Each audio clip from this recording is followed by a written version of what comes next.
कुछ सब्ज़ी ऐसी होती हैं जो बड़े तो खा लेते हैं पर बच्चों को बिल्कुल पसंद नहीं आती। तो एक बार ये कद्दू इस तरीके से बना के देखना, बच्चों को बड़ों से भी ज़्यादा पसंद आएगा। तो इसके लिए पहले आपने कद्दू को कट कर लेना है, फिर सरसों के तेल में कलौंजी, सूखी वाली लाल मिर्च और ये कद्दू डाल के ना आपने इसको लो टू मीडियम फ्लेम पे पकने के लिए छोड़ देना है। पानी ऐड करने की ज़रूरत नहीं है, ऐसे ही अच्छे से पक जाएगा। अब लेनी है सौंफ, साथ में डालना है साबुत धनिया, जीरा, सरसों दाना, मेथी दाना, काली मिर्च, सूखी वाली लाल मिर्च और अजवाइन। थोड़ा-सा सेक लेना है इनको धीमी आँच पे, फिर ठंडा करके इनका एक दरदरा सा पाउडर बना लेना है।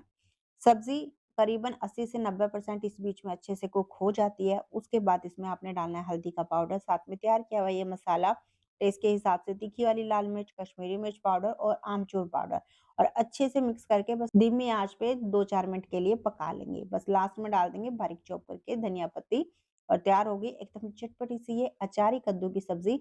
पसंद आई हो तो लाइक शेयर ज़रूर करना।